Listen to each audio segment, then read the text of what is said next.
Hello students, welcome back to next video lecture on the topic challenge to political parties. We have seen how crucial political parties are for the working of democracy. Democracy government के functioning के लिए political party का होना बहुत ही आवश्यक है since parties are the most visible face of democracy. और ये जो पॉलिटिकल पार्टी हैं ये डेमोक्रेसी की मोस्ट विजिबल फेस हैं। It is natural that people blame parties, और ये स्वाभाविक है कि लोग पार्टियों पर आरोप लगाते हैं। किस लिए? For what ever is wrong with the working of democracy. तो ये डेमोक्रेसी गवर्नमेंट में, डेमोक्रेटिक गवर्नमेंट में कुछ ना कुछ रॉन्ग करने के लिए ये लोग आरोप लगाते हैं। All over the world people express strong dissatisfaction. All over the world people express strong dissatisfaction with the failure of political party to perform their function well। World में सभी लोग असंतुष्ट हैं पार्टियों के कार्यों से। Failure of political parties to perform their function well. पार्टियों पर कंटिन्यू आरोप लगता रहता है कि ये पार्टी ये गलत काम की है, वो की है। तो इस तरह से this is the case in our country too. तो हमारे देश में भी पार्टियों पर आरोप लगते हैं। Popular dissatisfaction and criticism has focused on four problem areas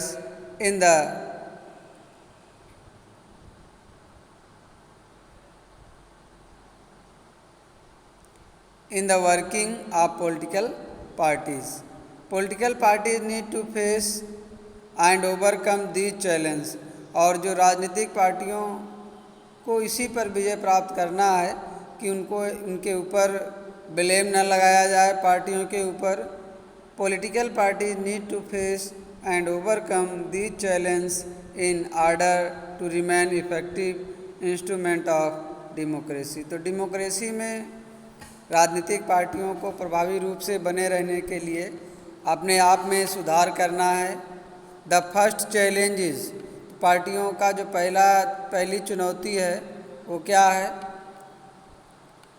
ये 4 मेजर चैलेंज हैं पॉलिटिकल पार्टीज़ के।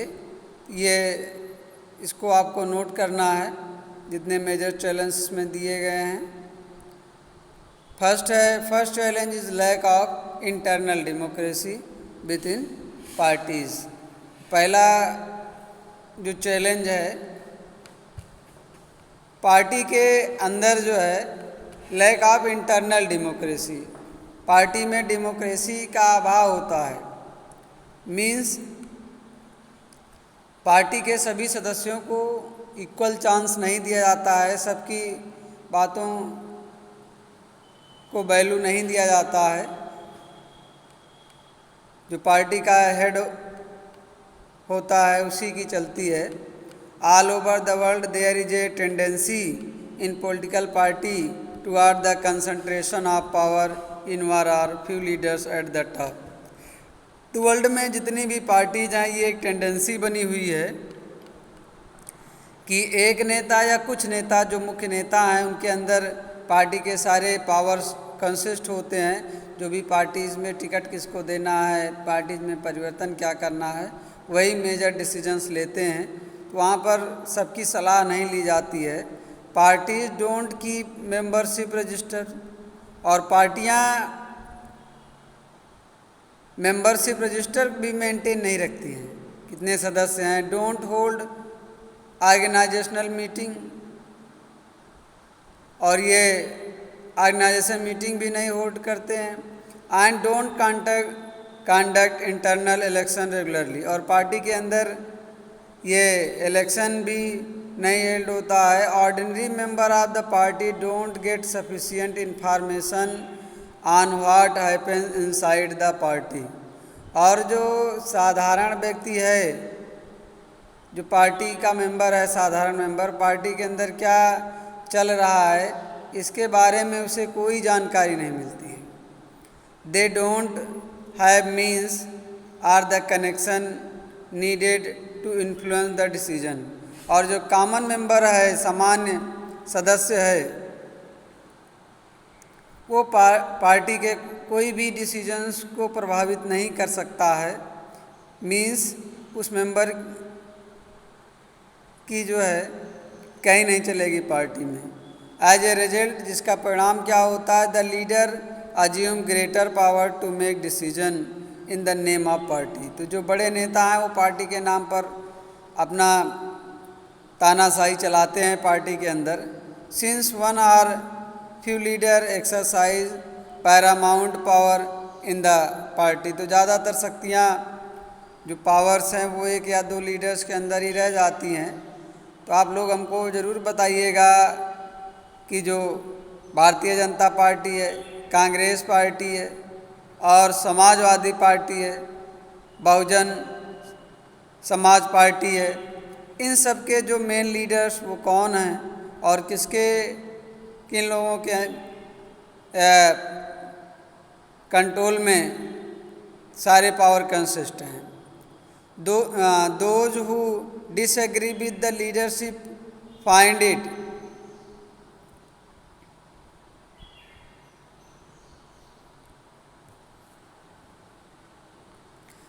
Difficult to continue in the party. तो अगर कोई पार्टी का विरोध करता है तो पार्टी में कंटिन्यू नहीं रहने पाता है। More than loyalty to party principles and policies, personal loyalty to the leader becomes more important. तो पार्टी के साथ साथ जो है पार्टी के प्रति लॉयल्टी होनी चाहिए और personal loyalty to the leaders become more important. More than loyalty to the party principle and policies, personal loyalty to leaders become more important. तो लीडर्स के प्रति भी लॉयल्टी होनी चाहिए, वो ज़्यादा इम्पॉर्टेंट बताया जा रहा है। The second challenge of dynastic, जो दूसरा मेजर चैलेंज है पॉलिटिकल पार्टी का, the second challenge of dynastic succession is related to the first one. यहाँ पे डायनेस्टिक सक्सेशन, अपने ही वंश के लोगों को टिकट दे दिया जाता है, उन्हें पार्टी में जो है जो मेन पद है उस पर रख दिया जाता है। Since most political parties don't practice open and transparent procedures for their functioning, there are very few ways for an ordinary workers to rise to the top in a party. तो ज़्यादातर जो पार्टियां हैं वो ऑर्डिनरी वर्कर्स को, common worker को, साधारण सदस्य को कभी भी टॉप रैंक पर नहीं पहुंचाती हैं। दो जो happen to be the leader in a position of unfair advantage to favour people close to them or even their family member. तो जो उनके क्लोज होते हैं, जो नज़दीकी होते हैं या परिवार के सदस्य होते हैं, उन्हीं को हाई पोजीशंस दिया जाता है। दो जो happen to be leaders are in position of unfair advantage to favour peoples close to them or even their family member. In many parties the top position are always controlled by the member of one family. तो बहुत सारी ऐसी भी पार्टियां हैं जहाँ पर जो टॉप पोजीशन है एक ही परिवार के सदस्य उसको हथियाए रहते हैं। This is unfair to other member of the party of that party. तो इस तरह से पार्टी के अन्य मेंबर के साथ अन्याय होता है। This is also bad for democracy, और ये डेमोक्रेसी गवर्नमेंट के लिए भी बैड है। Since people who don't have adequate experience और popular support come to occupy position of the power. Since people who don't have adequate experience, वे लोग जिनके पास पर्याप्त एक्सपीरियंस नहीं है, अनुभव नहीं है, अथवा पॉपुलर सपोर्ट नहीं है, come to occupy position of power, उनको भी पावर्स मिल जाते हैं। This tendency is present in some majors all over the world. ये वर्ल्ड में ये टेंडेंसी प्रेजेंट है, including in some of the older democracies. तो कुछ ओल्डर डेमोक्रेसीज में भी ये प्रक्रिया हावी है।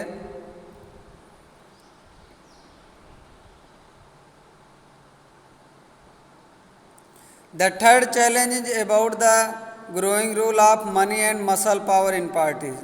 और जो तीसरा डेमोक्रेटिक गवर्नमेंट या डेमोक्रेटिक पार्टीज का चैलेंज है, the third challenge is about the growing role of money and muscle power in parties. पार्टियों में मनी और मसल पावर का यूज बहुत हो रहा है, स्पेशली ड्यूरिंग इलेक्शन, विशेषकर इलेक्शन सीजन में, since parties are focused only on winning election. पार्टियों का सीधा फोकस यही होता है कि वो इलेक्शन किसी भी तरह से जीतें। They tend to use shortcuts to win election. Shortcuts to win election, muscle power use करके, पैसा बांट करके वोटर को अपने फेवर में कर लिया जाए। They tend to nominate those candidate who have और can raise lot of money. तो पार्टियां उन्हीं कैंडिडेट्स को टिकट देती हैं जो ज़्यादा पैसा इलेक्शन में खर्च कर सकें या जिसके पास ज़्यादा धन है। दोज कैंडिडेट हु हैव और can raise lots of money, rich people and companies who give fund to the parties tend to have influence on the policies and decision of the party। अगर कोई बड़े लोग हैं, rich people हैं and companies है जो party को fund देती है इलेक्शन लड़ने के लिए, तो उस पार्टी की पॉलिसीज़ को ज़रूर इफ़ेक्ट किया जाता है। डियर स्टूडेंट्स, आप लोग सुने होंगे कि कभी कभी पार्टियां बड़े बड़े जो बिजनेसमैन हैं उनके फेवर में बहुत सारे पॉलिसीज इशू करते हैं, क्योंकि उन पार्टियों का वादा रहता है उन बिजनेसमैन से कि अगर आप मुझे फंड दोगे, मैं सत्ता में आऊँगा तो आपके लाभ के लिए, आपके हित में मैं कानून बनाऊँगा, आपको लोन मिलेगा, आपकी इंडस्ट्री फ्लोरिश होगी। In some cases, parties support criminal who can win election। कभी कभी पार्टियां जो है क्रिमिनल लोगों को टिकट दे देती हैं कि जो इलेक्शन जीत सकें। Democrats all over the world are worried about the increasing role of rich people. Democrats all over the world are worried about increasing the role of rich people and big companies in the democratic politics। ये democracy जो world में है, democratic government है, ये काफ़ी worried हुई है कि जो मनी का रोल यूज हो रहा है, मनी यूज हो रहा है, रिच पीपल्स इफ़ेक्ट डाल रहे हैं, बड़ी कंपनियां डेमोक्रेटिक गवर्नमेंट्स को इफ़ेक्टेड कर रही हैं या पॉलिटिकल पार्टीज़ को। और नेक्स्ट है and last, the fourth challenge is that very often parties don't seem to offer a meaningful choice to the voters. In order to offer meaningful choice, parties must be significantly different।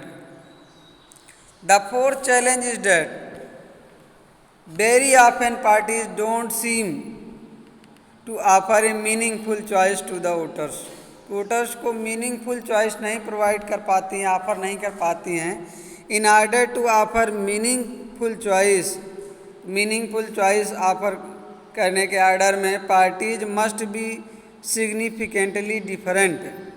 In recent years there has been a decline in the ideological differences among parties in most part of the world. For example, the difference between the Labour Party and the Conservative Party in Britain is very little. देखिए यहाँ पर दिखाया गया कि meaningful choice नहीं provide कर पाते हैं कि जनता ये समझ नहीं पाता कि कौन सी पार्टी बेटर है, किसके फेवर में वोट किया जाए।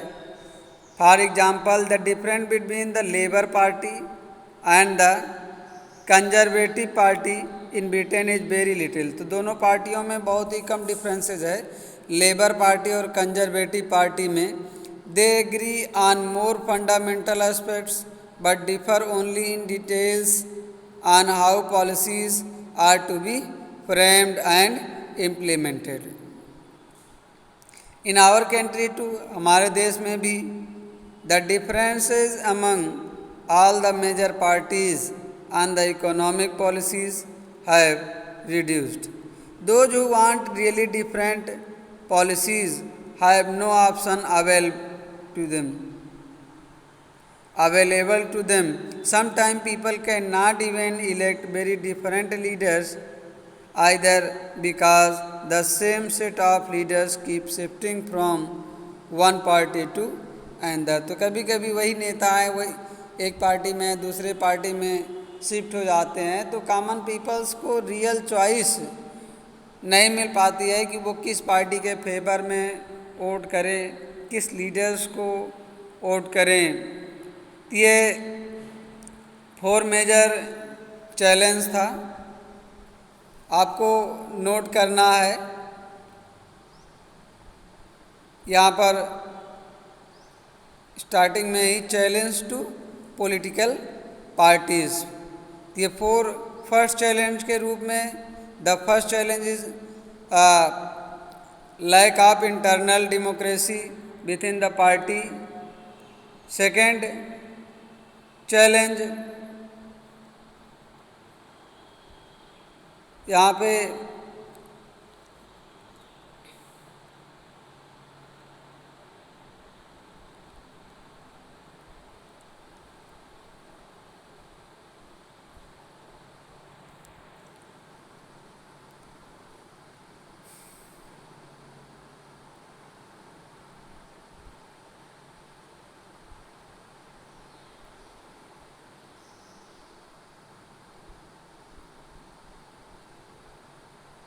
यहाँ सेकेंड चैलेंज है, the second challenge of dynastic succession is related to the first one.